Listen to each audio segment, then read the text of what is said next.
ఈరోజే చివరి జ్యేష్ఠ ఆదివారం, పైగా త్రయోదశి తిథితో కలిసి వచ్చింది. మరి ఈరోజు ఈ కథను విన్నవారికి, చదివిన వారికి, చెప్పిన వారికి అనారోగ్య సమస్యలు ఉంటే అవి పూర్తిగా తొలగిపోయి సంపూర్ణ ఆరోగ్యం చేకూరుతుంది. ప్రత్యక్ష నారాయణుడైన సూర్యభగవానుడి సంపూర్ణ అనుగ్రహం లభిస్తుంది. మరి ఆ కథ ఏంటో ఇప్పుడు ఈ వీడియోలో తెలుసుకుందాం. లోకాలంటికి వెలుగునిచ్చే సూర్యభగవానుడు విశ్వకర్మ కూతురైన సంజ్ఞను పెళ్లి చేసుకున్నాడు. వారికి కాలింది, యముడు అనే 2 పిల్లలు కలిగారు. రాను రాను సూర్యుడితో కలిసి బతకడం సంజ్ఞకు కష్టమైంది. ఆయన తేజస్సును ఆమె భరించలేకపోయింది. భర్తకు సేవలు చేసే బాధ్యతను తన పరిచారిక అయిన ఛాయకు అప్పగించి ఆమె తపస్సు చేసుకునేందుకు అడవులకు వెళ్ళింది. సంజ్ఞ రూపంలో ఛాయ సూర్యుడికి చాలా కాలం సేవలు చేసింది. ఆమెకు సూర్యుడి వల్ల శనీశ్వరుడు తపతి కలిగారు. తపతి అందాల బొమ్మ, సుగుణాల రాశి. ఆమెకు యుక్త వయసు వచ్చేసరికి మరింత అందంగా తయారైంది. సూర్యుడు కుమార్తెకు పెళ్లి చెయ్యాలని నిశ్చయించుకున్నాడు. తగిన వరుడి కోసం అన్వేషిస్తున్నాడు. ఒకరోజు సంవరణ మహారాజు తపతిని చూశాడు. ఆ సంవరణుడు చంద్రవంశరాజు రుక్షుని కుమారుడు. పర్వత ప్రాంతాలలో పగలంతా వేటకై తిరిగి అలసిపోయి సంవరణుడు కమలాలు, కలహారాలతో నిండిన ఒక సరస్సును చేరుకున్నాడు. అక్కడ దేవకన్యలు ఆటపాటల్లో మునిగి ఉన్నారు. వారందరిలో తపతి మొగలి రేకుల మధ్య మెరుపు తీగలా ఉంది. సంవరణుడు శిలా ప్రతిమల తపతిని చూస్తే నిలబడిపోయాడు. చూసిన కొద్దీ ఆమె పట్ల అతనికి అనురాగం అధికమైంది. ఆమె దగ్గరకు వెళ్ళి ఇలా పలికాడు. ఓ సుందరి, నిన్ను చూసిన క్షణంలోనే నేను నీకు దాసుణ్ణయ్యాను, నన్ను కనికరించవు అని బతిమాలాడాడు. అతను అలా అంటూ ఉండగానే తపతి మాయమైపోయింది. ఆమె కూడా మన్మథాకారుడైన సంవరుణ్ణి మోహించింది. అతన్ని చూసిన క్షణం నుంచి ఆమెకు మనసు స్వాధీనంలో లేకుండా పోయింది. రాజధాని ప్రతిష్టాలపురానికి వెళ్ళిన సంవరుడికి నిద్రాహారాలు లేవు. ప్రజల మంచి చెడ్డలు పట్టించుకోవడం పూర్తిగా మానేశాడు. తపతి తప్ప మరో ధ్యాసే లేదు. ఈ విషయం రుక్షుని కులగురువైన వశిష్ఠ మహామునికి తెలిసింది. సూర్యపుత్రి తపతి కోసం అతను తపిస్తున్నాడని మహాముని గ్రహించాడు.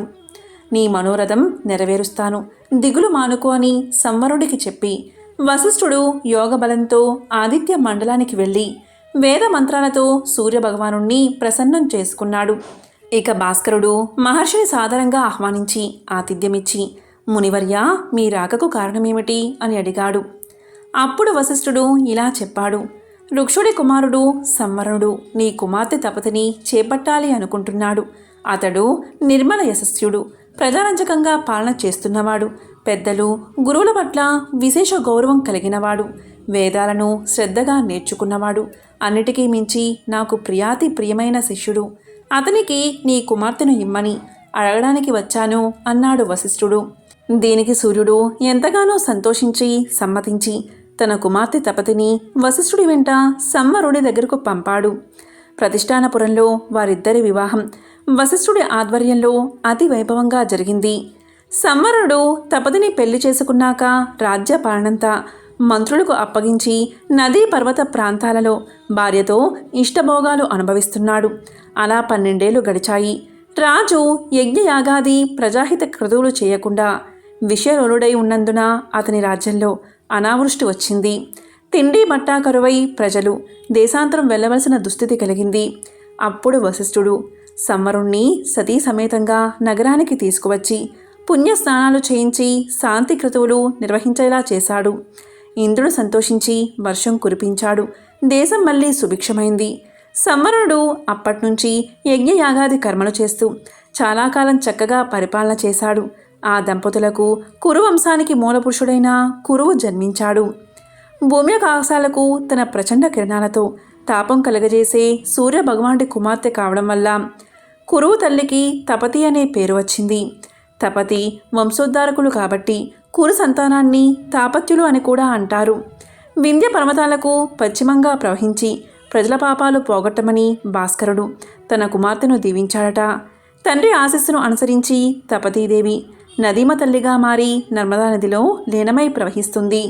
ఎంతో విశేషమైన ఈ కథను విన్నవారికి సూర్యభగవానుడి సంపూర్ణ ఆశీస్సులు కలుగుతాయి. అనగనగా ఒక ఊళ్ళో రామయ్య, సోమయ్య అనే 2 అన్నదమ్ములు ఉండేవాళ్ళు. రామయ్య పెద్దవాడు, తెలివైనవాడు. సోమయ్య చిన్నవాడు, అమాయకుడు. రామయ్య భార్య భాగ్యవంతుల బిడ్డ, అందుచేత ఆమెకు గర్వం అధికంగా ఉండేది. ఇక సోమయ్య భార్య పేదింటి పిల్ల, అందుచేత కొంచెం అనుకుగా ఉండేది. పైగా ఆమె సూర్యభగవానుడి భక్తురాలు. ప్రతిరోజు సూర్యారాధన చేసేది, సూర్యుడికి నీటిని సమర్పించేది. ఆదివారాల నోము తప్పకుండా ఆచరించేది. ఇక పెద్దవాడైన రామయ్య తన తెలివితేటలన్నీ తమ్ముడి మీద ఉపయోగించి అతని ఆస్తి అంతా కాజేసి తాతల నాటి చిన్న పాతిల్లు 4 ఎకరాల మెట్టచేను మాత్రం తమ్ముడికి ఇచ్చాడు. పెద్ద మేడ, మిగతా ఆస్తి అంతా తాను ఉంచుకున్నాడు. పాపం సోమయ్య దాంతోనే తృప్తిపడి కష్టపడి చేను దున్నుకుంటూ వచ్చిందాంట్లో తాను కొంత తిని మిగతాది ధర్మం చేస్తూ ఉండేవాడు. ఇలా ఉండగా ఒకరోజు రాత్రి సూర్యభగవానుడు సన్యాసి రూపంలో రామయ్య ఇంటికొచ్చి తలుపు తట్టాడు. రామయ్య వచ్చి కిటికీ తెరచి, ఎవరు నువ్వు, ఎందుకీ అర్ధరాత్రప్పుడు తలుపు తట్టావు అని గద్దించాడు. అప్పుడు ఆ సన్యాసి ఇలా పలికాడు, బాబూ, నేను సన్యాసిని. రామేశ్వరం పోతూ ఇటొచ్చాను. ఈ రాత్రి నాకు కొంచెం తిండి పెట్టి పడుకోనివ్వండి, ఉదయాన్నే వెళ్ళిపోతాను అన్నాడు సన్యాసి రూపంలో ఉన్న సూర్యభగవానుడు. ఏంటి, మా ఇంట్లో వల్ల కాదు, పో, అదిగో ఆ ఎదురుగానే ఉన్నాడు షావుకారు, వాడి దగ్గరికి పో. దోవన ఏ సన్యాసి పోతున్నా పిలిచి అన్నం పెడతాడు అన్నాడు రామయ్య. ఆ సన్యాసి పోయి సోమయ్య తలుపు తట్టాడు.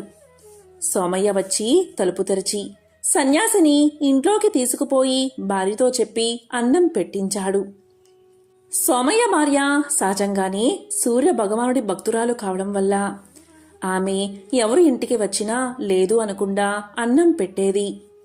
దీనివల్ల ఆమె సహజంగానే సన్యాసి ఇంట్లోకి రాగానే సన్యాసికి భోజనం పెట్టింది. సన్యాసి భోజనం చేసిన తర్వాత సోమయ్య ఆయనకి పక్కవేసి అతను నిద్రపోయేదాకా విసురుతూ కూర్చున్నాడు.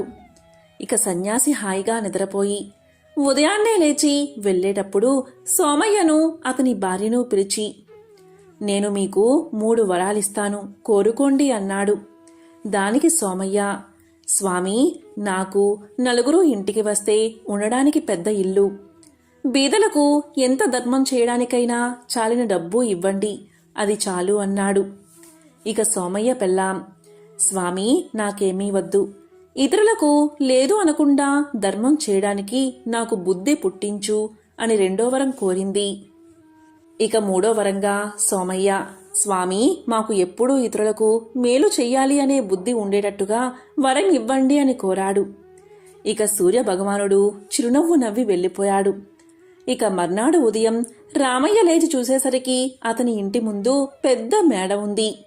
రామయ్య పెళ్ళాన్ని పిలుచుకుని మేడ దగ్గరికి పరిగెత్తాడు. ఆ మేడలో అతని తమ్ముడి భార్య ఉన్నారు. రామయ్య ఇది ఎలా వచ్చిందని తమ్ముణ్ణి అడిగాడు. ఇక సోమయ్య రాత్రి జరిగిందంతా పూసగుచ్చినట్లు చెప్పాడు. ఇక రామయ్య పెళ్ళానికి కడుపుబ్బరం ఆగలేదు. మొగుణ్ణి గుర్రం ఎక్కిపోయి సన్యాసిని పట్టుకురమ్మని బలవంతం పెట్టింది. అతన్ని పిలుచుకొస్తే రాజులాగా చూస్తానని హామీ కూడా ఇచ్చింది. దీంతో రామయ్య గుర్రం వేసుకుని వెళ్ళాడు. కొంత దూరం పోయే వరకు సన్యాసి కనిపించాడు. ఇక రామయ్య ఆయాసంగా, స్వామీజీ, రాత్రి మా వల్ల చాలా నేరం జరిగింది, ఈసారి మా ఇంటికి రండి, మిమ్మల్ని రాజులాగా చూస్తాము, నా భార్య కూడా మిమ్మల్ని తీసుకురమ్మంది అని బతిమాలాడాడు. దీంతో ఆ సన్యాసి, బాబూ, ఏదో నా దోవన నేను తీర్థయాత్రలకు పోతున్నాను, నేను రాలేను అని అన్నాడు. అలాగైతే ఎట్టా స్వామి, నా భార్య ఊరుకోదు, మీరు రాకపోతే కనీసం మా తమ్ముడికిచ్చిన 3 వరాలైనా ఇచ్చి వెళ్ళండి అన్నాడు రామయ్య. ఇక సన్యాసి రామయ్య వదలడని అనుకుని, సరేలే, నీకు నువ్వు కోరుకున్న 3 కోరికలు సిద్ధిస్తాయి అన్నాడు. ఇక రామయ్య పట్టరాని సంతోషంతో గుర్రాన్ని మరీ వేగంగా పరిగెత్తిస్తూ ఇంటివైపుకు బయలుదేరాడు. గుర్రం నోటి వెంట నురగలు కక్కుతూ భూమి మీద కాళ్ళు ఆనకుండా దౌడు తీస్తుంది. ఇంతలో రామయ్యకి ఒక దుర్బుద్ధి పుట్టింది. గుర్రం ఇంత త్వరగా పరిగెత్తుతున్నదే, ఒకవేళ చచ్చిపోతే ఎట్లాగా అనుకున్నాడు. అనుకోవడంతోటే గుర్రం డామ్మని కిందపడి చచ్చిపోయింది. రామయ్య గుర్రంతో పాటు కింద పడిపోయాడు. పడి లేచి దుమ్ము దులుపుకుని చచ్చిన గుర్రాన్ని చూసి ఎంతగానో బాధపడ్డాడు రామయ్య. అతనికి గుర్రాన్ని వదిలిపెట్టి వెళ్ళడానికి బుద్ధి పుట్టలేదు. అయినా ఏం చేస్తాడు, వెళ్ళక తప్పదు కదా. గుర్రం చావనే చచ్చింది. ఈ జీను వదిలి పెట్టడం ఎందుకా అని దాన్ని తీసుకుని నెత్తిన పెట్టుకుని బయలుదేరాడు. ఇక కొంత దూరం వెళ్లేసరికి అతనికి జీను బరువేసింది. పెళ్ళాం మాటలు విని ఇంత దూరం వచ్చినందుకు అతను విసుక్కున్నాడు. విసుక్కుని పాపమని నన్ను యోగి కోసం పంపి తాను హాయిగా ఇంటి దగ్గర కూర్చుంది. ఈ జీను దాని నెత్తిన ఉంటే తెలిసేది నా కష్టం అని అనుకున్నాడు. ఇతను అనుకోవడమేమిటి, ఆ జీను మాయమైపోవడమేమిటి ఒక్కసారి జరిగిపోయాయి. రామయ్య మూడిట్లో 2 వరాలు ఇలా ఊరికే పోగొట్టుకుని కాళ్ళీడ్చుకుంటూ ఇంటికి వచ్చాడు. ఇంట్లో పెళ్ళాం కూర్చుని ఉన్నది. ఆమె నెత్తిమీద జీను. ఆమె రామయ్యని చూడగానే మండిపడుతూ, ఏమిటిది, ఎట్లా వచ్చింది నీ జీను నా నెత్తిమీదకి అని అడిగింది. రామయ్యకప్పుడు తాను అనుకున్న మాట జ్ఞాపకం వచ్చింది. ఇదిగో జరిగిన పొరపాటేదో జరిగిపోయింది. నువ్వు ఓర్పుగా జీను మోస్తూ ఉండు. మన దగ్గర ఇంకో వరం మిగిలి ఉంది. దీంతో మనం ఏదైనా మంచి వరం కోరుకుని ధనవంతులం అయి హాయిగా ఉందామన్నాడు. ఈ మాటలు వినేసరికి అతని పెళ్ళాం మండిపడింది. నువ్వు నీ డబ్బు పోయి గంగలో పడండి, తర్వాత ముందు నా నెత్తిమీద జీను దించు, లేకపోతే బాగుండదు చెప్తున్నాను అన్నది. పాపం రామయ్య పెళ్ళానికి భయపడి జీను ఓడిపోవాలి అని కోరుకున్నాడు. జీను ఊడి కింద పడిపోయింది. ఇక సోమయ్య అతని భార్య ప్రతి ఆదివారం సూర్యభగవానుణ్ణి పూజిస్తూ ఆరాధిస్తూ వచ్చిన వారికి లేదు అనకుండా అన్నం పెడుతూ ధనవంతులుగా ఎంతో కాలం హాయిగా జీవించి చివరికి మోక్షాన్ని పొందారు. కురుక్షేత్ర సంగ్రామం ముగిసిన తర్వాత భీష్ముడు ఉత్తరాయణం కోసం ఎదురుచూస్తూ అంపశయ్య మీదే నిరీక్షించసాగాడు. ఈ సమయంలో ధర్మరాజు భీష్ముని చెంతకు చేరి తన ధర్మ సందేహాలను నివృత్తి చేసుకున్నాడు. ఈ సందర్భంలో భీష్ముడు గొడుగు చెప్పులు ఏర్పడిన సంగతి ఇలా చెప్పుకొచ్చాడు. పూర్వం భృగువంశంలో జమదగ్ని అనే తపస్సంపన్నుడు ఉండేవాడు. ఈయన భార్య పేరు రేణుకాదేవి. జమదగ్ని ఒకసారి తన భార్యతో కలిసి ఆరుబయట విలువిద్యను అభ్యసిస్తున్నాడు. ఆయనకు ఎప్పటికప్పుడు బాణాలను అందిస్తానంటూ రేణుకాదేవి ఆయనకు సాయంగా నిల్చుంది. ఇలా కాసేపు గడిచిన తర్వాత జమదగ్ని వెనక్కి తిరిగి చూసుకుంటే తన భార్య కనిపించనేలేదు. తరువాత నిదానంగా అడుగులో అడుగు వేసుకుంటూ వచ్చిన రేణుకాదేవిని చూసి ఆమె ఆలస్యానికి కారణం అడిగాడు మహర్షి. అప్పుడు ఆమె తాను సూర్యుడి తాపానికి తాళలేక ఒక చెట్టు నీడలో నిలబడిపోయానని చెప్పుకొచ్చింది. అంతే, జమదగ్నికి కోపం వచ్చేసింది. తన భార్యకి తాపం కలిగించిన ఆ సూర్యుడి వేడిని అడ్డుకోవాలి అనిపించింది. వెంటనే తన బాణాలతో ఆ సూర్యుణ్ణి కప్పి పారేసేందుకు సిద్ధపడిపోయాడు మహర్షి. ఈ ప్రమాదాన్ని గ్రహించిన సూర్యుడు వెంటనే ఒక బ్రాహ్మణుడి రూపంలో జమదగ్ని చెంతకు చేరుకున్నాడు. మునివర్య, మీలాంటి జ్ఞానులు ఆ సూర్యుడి మీద కోపగించడం సమంజసమేనా? ఆ సూర్యుని తాపం వల్లే కదా నీరు ఆవిరై తిరిగి వర్షంగా కురుస్తుంది. ఆయన శక్తి కారణంగానే కదా చెట్టు చేమ బతుకుతున్నాయి. అసలు ఆయన లేకుండా జీవం మనుగడ సాగించడం అసాధ్యం కదా అంటూ జమదగ్నిని శాంతింపచేసే ప్రయత్నం చేశాడు బ్రాహ్మణ రూపంలో ఉన్న సూర్యుడు. కాని ఎంతగా నచ్చచెప్పినా జమదగ్ని శాంతించకపోవడంతో చివరికి సూర్యుడు తన నిజరూపంతో దర్శనం ఇచ్చాడు. ఇలా పలికాడు, ఓ బ్రహ్మర్షి, నా వల్ల ఏదైనా అపరాధం జరిగి ఉంటే క్షమించు. అంతేకాని నీ కోపంతో నా వెలుగుని అడ్డుకుని ఈ లోకాన్ని అంధకారంలో ముంచెత్తకు అని వేడుకున్నాడు. సాక్షాత్తు ఆ సూర్య భగవానుడే క్షమించమని కోరడంతో జమదగ్ని మనసు కరిగిపోయింది. సూర్యుడు కూడా తన వల్ల కలుగుతున్న తాపానికి ఉపశమనంగా గొడుగు చెప్పులను సృష్టించి జమదగ్ని దంపతులకు కానుకగా ఇచ్చాడు. అలా గొడుగు చెప్పులను ధరించడం, వాటిని దానం ఇవ్వడం మొదలైందని మన పెద్దల నమ్మకం. ఆదివారం ఏమీ చేయకపోయినా సరే ఆదిత్య హృదయాన్ని పఠించండి. ఆదిత్య హృదయం పరమ పవిత్రం. ఒక స్తోత్రరాజం వంటి మహామంత్రం. పాపాలను శాపాలను పోగొట్టి కష్టాలను తీర్చి ఆయుష్ను పెంచి అక్షర సాధనమే ఆదిత్య హృదయం. ఈ అమోఘమైన స్తోత్రరాజాన్ని శ్రీరామచంద్రుడికి అగస్త్య మహర్షి మంత్రాల వంటి మాటల్లో వివరించాడు. ఆరోగ్య భాగ్యమును సకల సంపదలను ప్రసాదించేవాడిగా ప్రత్యక్ష దైవంగా సూర్య భగవానుడి పేరు ప్రఖ్యాతి కాంచాడు. ఆదిత్య హృదయం మహాపవిత్రమైనది. దీనిని భక్తి శ్రద్ధలతో ఎల్లవెల్లలా పారాయణం చేస్తే ఇహలోకాన అన్ని రకాల సంపదలు, పరమున పుణ్యలోకాన్ని పొందుతారు. నిత్యం పారాయణం చేయలేకపోతే ఆదివారం పఠించినా చాలు. ఇలా చేస్తే న్యాయ వివాదాల్లో చిక్కుకుని కోర్టుల చుట్టూ తిరుగుతూ సతమతమయ్యేవారు దీన్ని పారాయణ చేస్తే దాని నుండి విముక్తి పొందుతారు. దరిద్రంతో బాధపడుతున్న వారు అనునిత్యం పారాయణం చేస్తే సకల అష్టైశ్వర్య సంపదలను పొందుతారు. అనారోగ్య రుగ్మలతో బాధపడుతున్నవారు ఆదిత్య హృదయాన్ని పఠిస్తే రోగాలు మాయమవుతాయి. నిరుద్యోగులు పారాయణ చేస్తే మంచి ఉద్యోగం లభిస్తుంది. విద్యార్థులు పారాయణం చేస్తే పరీక్షల్లో మంచి మార్కులతో ఉత్తీర్ణులవుతారు. ఆదిత్య హృదయం రామ రావణ సంగ్రామంలో వెలువడింది. రామరావణ యుద్ధం జరుగుతుంది.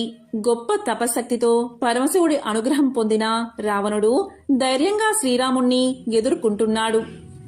రావణుణ్ణి ఎలా సంహరించడమా అని శ్రీరాముడు తీవ్రంగా ఆలోచిస్తున్నాడు. అమోఘమైన తపశ్శక్తి కలిగిన రావణాసురుణ్ణి వధించడానికి శ్రీరామునికి సఖ్యం కాలేదు. రావణుడు చావు లేకుండానట్లు అనేక వరాలు పొందడం వల్ల శ్రీరామునికి రావణాసుర వధ వీలు కాలేదు.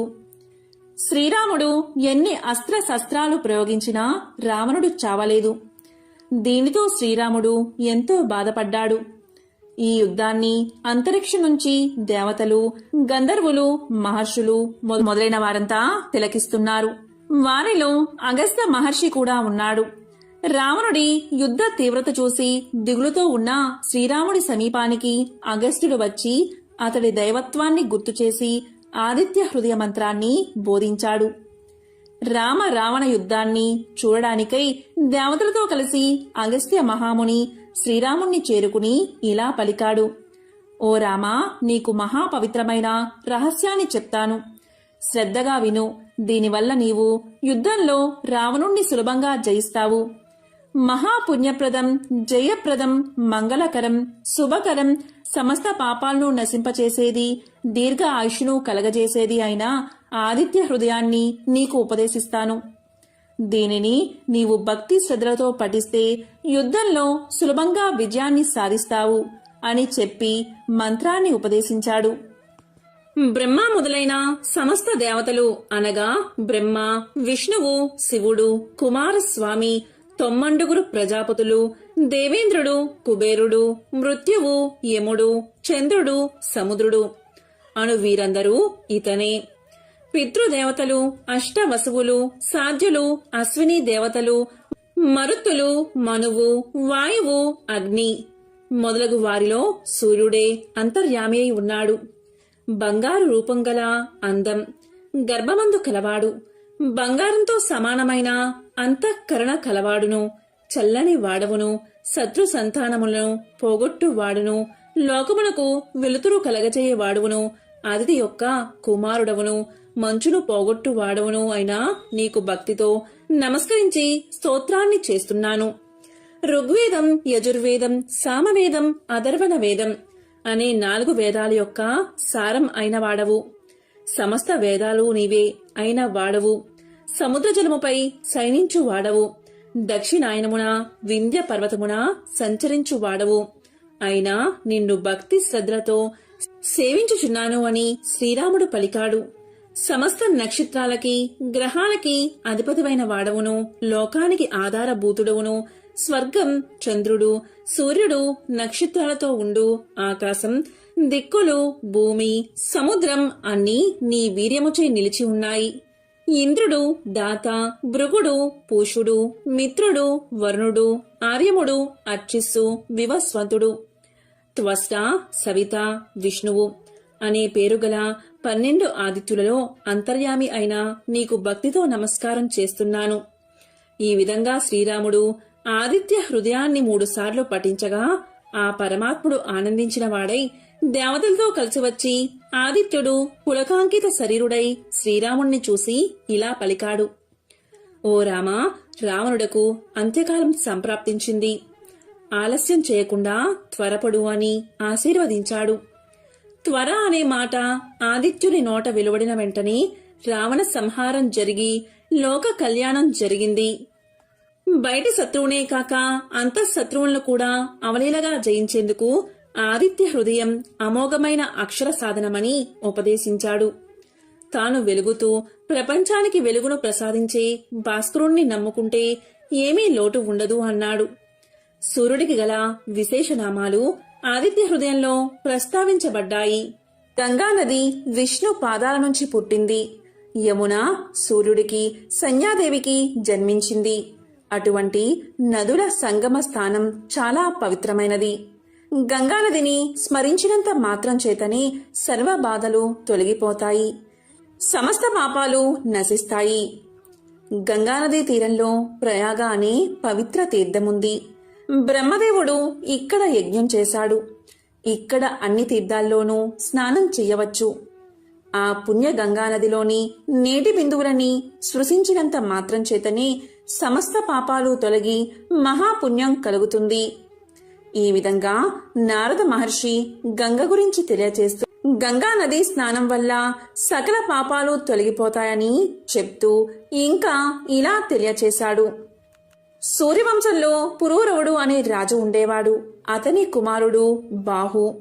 తండ్రి మరణం తర్వాత బాహు రాజయ్యాడు. అతను ధర్మాత్ముడు. ప్రజల్ని చక్కగా పరిపాలించేవాడు. ప్రజల్ని కన్న బిడ్డల్లా చూసుకునేవాడు. బ్రాహ్మణ, క్షత్రియ, వైశ్య, శూద్ర అనే 4 వర్ణాలు ఉంటాయి. వారు ఎవరి విద్యుత్ కర్మలను వారు అనుసరించాలి, లేకపోతే పూర్తిగా నాశనం అవుతారు. బాహు పరిపాలనలో వర్ణాశ్రమ ధర్మాలు సక్రమంగా కొనసాగేవి. భూమి మీద ఉన్న అన్ని ద్వీపాలలో బాహు అశ్వమేధ యాగాన్ని చేశాడు.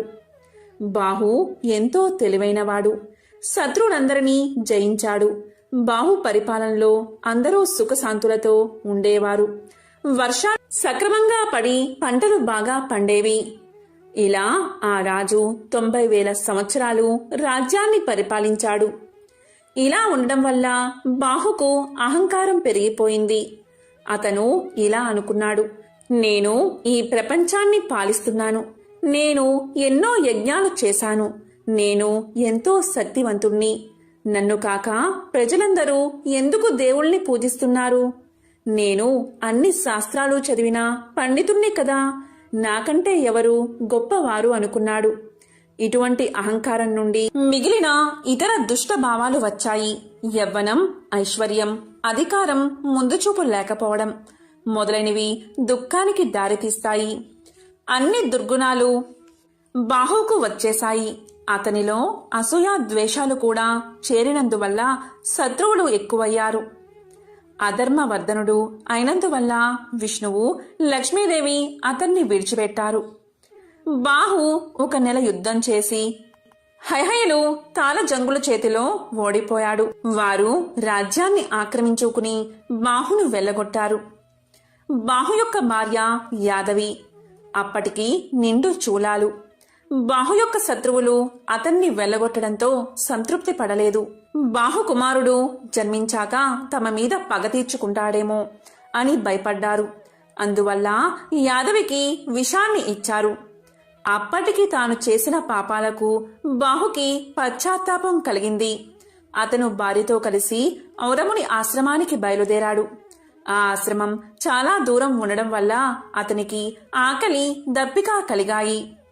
అక్కడ అంటే వెళ్లే దారిలో ఒక చెరువు కనిపించింది. దానిలో వారు నీరు తాగి చెట్టు కింద విశ్రాంతి తీసుకున్నారు. ఆ చెట్టు మీద చాలా పక్షులు ఉన్నాయి. దాక్కోండి అందరూ, బాహు ఇక్కడికి వచ్చాడు, అతన్ని చూడకండి అని పక్షులు అనుకుంటూ ఉన్నాయి. బాహు ఆ మాటలు విన్నాడు. ప్రజలు కూడా తన గురించి విమర్శిస్తున్నారు అని అనుకున్నాడు. రాజ్యం పోయినందుకు అతని సామంతులు కూడా బాధపడలేదు. వీటిని తలుచుకుని బాహుకి జీవించాలి అనే కోరిక నశించింది. అతను వృద్ధుడు అయ్యాడు. ఆరోగ్యం కూడా క్షీణించిపోయింది. అతను మరణించాడు. అతని భార్య సహగమనం చెయ్యాలి అనుకుంది. కాని ఔరవుడు ఆమెను వారించాడు. ఔరవ మహర్షి ఇలా పలికాడు, అమ్మా, నీవు నిండు గర్భిణివి. సహగమనం చేస్తే నీవు హత్య చేసినట్లు. నీవు అలాంటి పని మాత్రం చెయ్యవద్దు. నేను దీనిని ఏమాత్రం సహించను. నీవు ఒక శక్తివంతుడైన రాజుకి జన్మను ఇవ్వబోతున్నావు అన్నాడు. దానికి ఆమె అంగీకరించి భర్తకు అంత్యక్రియలు చేసి ఔరవముని ఆశ్రమానికి వెళ్ళింది. ఔరవుని ఆశ్రమంలో యాదవి ఒక కుమారుణ్ణి కన్నది. శత్రువులు ఆమెకు ఇచ్చిన విషం ప్రసవ సమయంలో బయటకు వచ్చేసింది. తల్లిని బిడ్డను ఆ విషం ఏమీ చెయ్యలేదు. గర అంటే విషమని అర్థం, సా అంటే కూడా అని అర్థం. కాబట్టి ఆమె కుమారుడికి సగరుడు అనే పేరు పెట్టింది. ఔరవుడు సగరుడికి అన్ని శాస్త్రాలు నేర్పించాడు. క్షత్రియ ధర్మాలను తెలియచేశాడు. అతను పెద్దవాడిన తర్వాత యుద్ధకళ నేర్పించాడు. సగరుడు న్యాయవంతుడు, ధైర్యవంతుడు అయ్యాడు. తరువాత సగరుడు తల్లిని ఇలా అడిగాడు, నా తండ్రి ఎక్కడున్నారు? అసలు నా తండ్రి ఎవరు? తండ్రి లేని జన్మ ఎందుకు? దయచేసి నా తండ్రి ఎవరో చెప్పు అని తల్లిని అడిగాడు. అంతవరకు యాదవి సగరుడికి తండ్రి గురించి చెప్పలేదు. ఇప్పుడు చెప్పలేక తప్పలేదు. నీ తండ్రిని శత్రువులు తరిమేశారు నాయనా అని చెప్పింది. ఆ విషయం విని సగరుడు శత్రువుల మీద పగ తీర్చుకోవాలి అనుకున్నాడు. తల్లి ఆశీర్వాదాన్ని ఔరవుని దీవెల్లో తీసుకుని సగరుడు బయలుదేరాడు. వశిష్ఠుడు బాహు యొక్క గురువు కాబట్టి సగరునికి కూడా గురువే. సగరుడు వశిష్ఠుని వద్దకు పోయి అతని ఆశీర్వాదాన్ని తీసుకున్నాడు. వశిష్ఠుడు సగరునికి ఇంద్రాస్త్రాన్ని, వరుణాస్త్రాన్ని, బ్రహ్మాస్త్రాన్ని, ఆగ్నేయాస్త్రాన్ని మొదలైన దివ్య అస్త్రాలు ఇచ్చాడు. శక్తివంతమైన ధనస్సు కూడా ఇచ్చాడు. వీటి వల్ల సగరుడు అజయుడు అయ్యాడు. సగరుడు శత్రువులపై యుద్ధం చేశాడు. కొంతమంది శత్రువులు చనిపోయారు. బతికున్నవారు వశిష్ఠుని వద్దకు రక్షణ కోసం వెళ్లారు. అప్పుడు సగరుడు వశిష్ఠుడితో ఇలా చెప్పాడు, ఋషివర్య, ఈ పాపాత్ములను చంపడం అవసరం. వారికి మీరు రక్షణ ఇవ్వకండి. శత్రువుని బతకనివ్వకూడదు అన్నాడు. దానికి వశిష్ఠుడు ఇలా పలికాడు, వద్దు, వారిని బతకనివ్వు. తెలివి తక్కువగా చంపడం మంచిది కాదు. తరువాత వారి పాపాలకు వారే శిక్షను అనుభవిస్తారు. రక్షణ కోసం వచ్చిన వారిని చంపి నువ్వు పాపాన్ని ఎందుకు మూట కట్టుకుంటావు అన్నాడు వశిష్ఠుడు. అప్పుడు సగరుడు వారిని చంపకుండా విడిచిపెట్టాడు. కాని వారిని మరో విధంగా శిక్షించాడు. అతని శత్రువుల్లో కొంతమందికి శిరోజాలు కత్తిరించాడు. కొంతమంది యవ్వనులకు శిరోజాలను పొడవుగా పెంచాలి అని శాసించాడు. కొంతమంది శత్రువులకు శిరోముండనం చేయించడమే కాకుండా వారి గడ్డాలు తీయించాడు. వారిని వేదాలు చదవకూడదు అని నిషేధించాడు. ఇలా జరిగిన తర్వాత వశిష్ఠుడు సగరునికి పట్టాభిషేకం చేశాడు. సగరుడికి 2 భార్యలు. ఒకరు కేసని, ఆమె విదర్భరాజు కుమార్తె. 2వ భార్య సుమతి. సగరుడు రాజైన విషయం విని ఔరవుడు అతన్ని ఆశీర్వదించడానికి వచ్చాడు. అప్పుడు ఔరవుడు సగరుడితో ఇలా పలికాడు, నేను నీకు 2 వరాలు ఇవ్వాలి అనుకుంటున్నాను. నీ భార్యలో ఒకరికి ఒకే ఒక కుమారుడు జన్మిస్తాడు. మరొకరికి 60,000 మంది కుమారులు కలుగుతారు. ఏ భార్యకు ఏది కావాలో కోరుకో అన్నాడు. దానికి రాజు కేసునికి ఒక కుమారుడు, అలాగే సుమతికి 60,000 మంది కుమారులు కావాలి అని ప్రార్థించాడు. ఆ విధంగానే కేసునికి ఒక కుమారుడు పుట్టాడు. అతను చాలా దుర్మార్గుడు అయ్యాడు. అతనికి అసమంజసుడు అనే పేరు పెట్టారు. సుమతికి 60,000 మంది పుత్రులు కలిగారు. వారందరూ కూడా అసమంజసుడిలాగే దుర్మార్గులు అయ్యారు. మొదట్లో సగరుడు కుమారుల గురించి పట్టించుకోలేదు. అసమంజసుడికి ఒక కొడుకు పుట్టాడు. అతని పేరు అంశుమంతుడు. అంశుమంతుడు తండ్రిలా దుర్మార్గుడు కాదు, ధర్మ బుద్ధి కలవాడు. సగరపుత్రులు 60,000 మంది చాలా దుర్మార్గంగా ప్రవర్తించసాగారు. యాగాలను ధ్వంసం చేసేవారు, సాధువుల్ని హింసించేవారు, దేవతలకు ఇచ్చే నైవేద్యాలను తీసుకునేవారు. అప్సరసలను ఎత్తుకుని పోయేవారు, పారిజాత పుష్పాలను దొంగలించేవారు. ఇదంతా చూసిన ఇంద్రాది దేవతలు వారిని ఎలాగైనా నాశనం చెయ్యాలి అనుకున్నారు. వారందరూ కలిసి కపిలుడు అనే ముని ఆశ్రమానికి చేరుకున్నారు. కపిలుడు విష్ణు భక్తుడు. విష్ణువంతా శక్తివంతమైన వాడు. పాతాళ లోకంలో అతని ఆశ్రమం ఉంది. వారందరూ కపిలముని వద్దకు వచ్చారు. వారు ఇలా పలికారు: ఓ మహర్షి, సగరపుత్రుల నుండి లోకాన్ని కాపాడండి అని వేడుకున్నారు. దానికి ఆ మహర్షి ఇలా సమాధానం చెప్పాడు: భయపడకండి దేవతలారా, ఇతరులను బాధించేవాళ్లు ఎంతటి పాపాత్ములైనా శిక్షను అనుభవిస్తారు. మీరు నిశ్చింతగా స్వర్గానికి వెళ్ళండి అన్నాడు. ఇంతలో సగరుడు అశ్వమేధ యాగాన్ని ప్రారంభించాడు. వశిష్ఠుడు మొదలైన ఋషులు పురోహితులుగా నిర్వహించారు. అశ్వాన్ని వదిలిపెట్టారు. ఇంద్రుడు ఆ అశ్వాన్ని దొంగలించి పాతాళ లోకంలో ఉన్న కపిలుడి ఆశ్రమంలో వదిలిపెట్టాడు. సగరపుత్రులు అశ్వం కోసం అన్ని చోట్ల వెతికారు. కాని ఎక్కడా ఆ అశ్వం కనబడలేదు. చివరకు అది పాతాళ లోకంలో ఉన్నట్లుగా తెలిసి అక్కడికి చేరుకున్నారు. అక్కడ కపిలముని ఆశ్రమం వద్ద అశ్వాన్ని చూశారు. కపిలుడు తపస్సు చేసుకుంటూ ఉన్నాడు. వారు రావడం కపిలుడు గమనించలేదు. కపిలుడే అశ్వాన్ని దొంగలించాడు అని అందరూ అనుకున్నారు. కపిలుణ్ణి మందలించాలి అనుకున్నారు.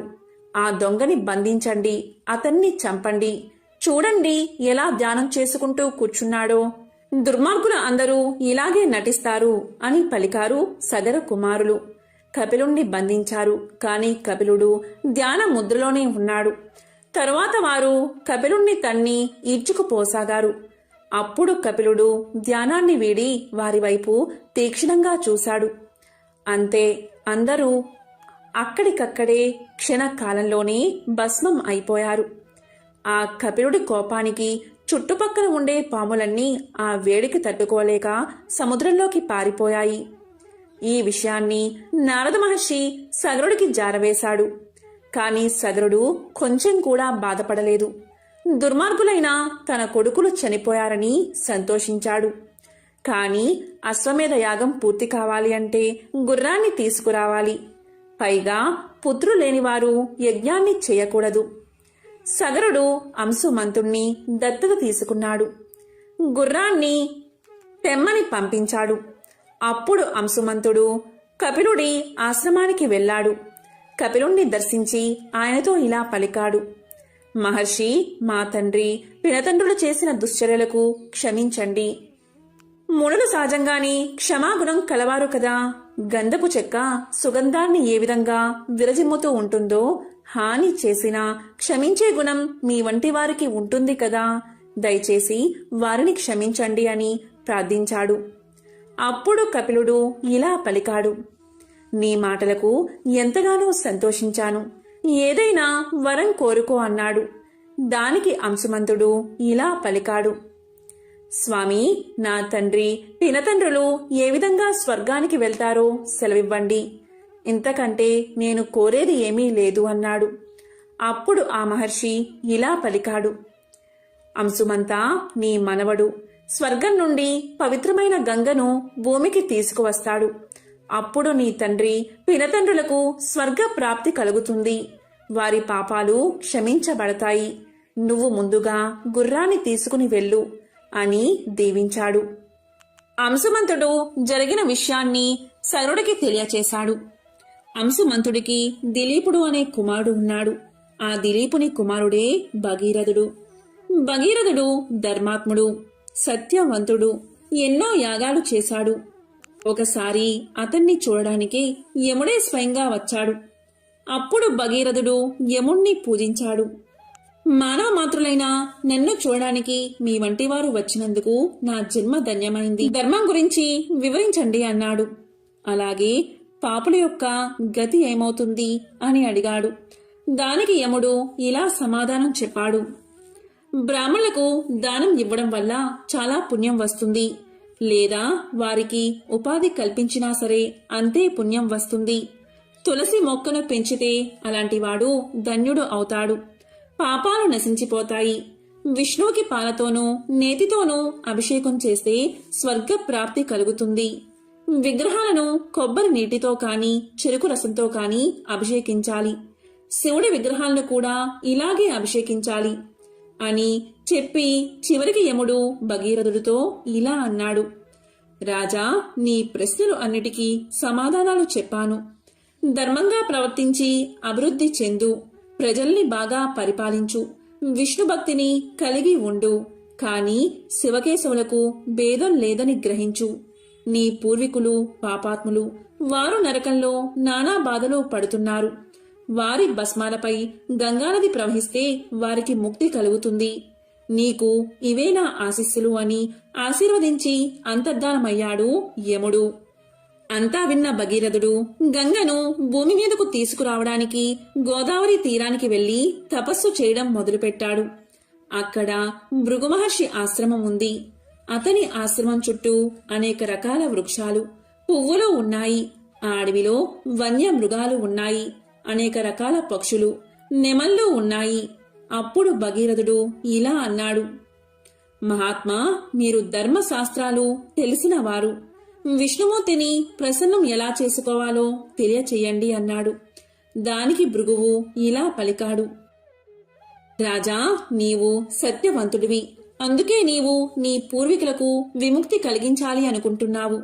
సజ్జన సాంగత్యం చెయ్యి, అసత్యం పలకకు, హింసను విడనాడు, విష్ణువును ప్రార్థించు, నీకు పుణ్యం లభిస్తుంది అని చెప్పాడు. అప్పుడు భగీరథుడు ఇలా అడిగాడు.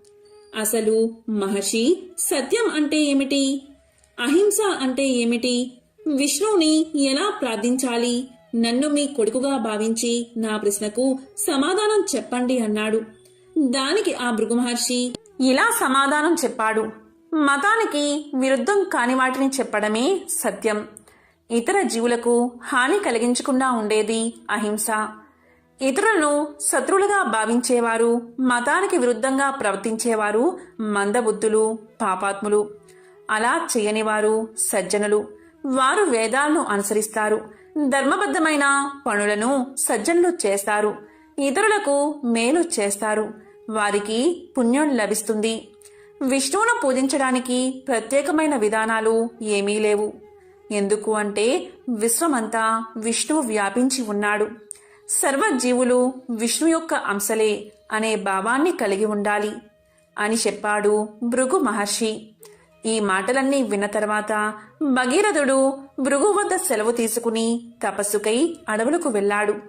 కొంతకాలం అడవిలో తపస్సు చేసిన తర్వాత హిమాలయాలకు వెళ్ళాడు. అక్కడ గంగానది ప్రవహిస్తూ ఉంది. ఆ ప్రదేశంలో భగీరథుడు ఘోరమైన తపస్సు చేశాడు.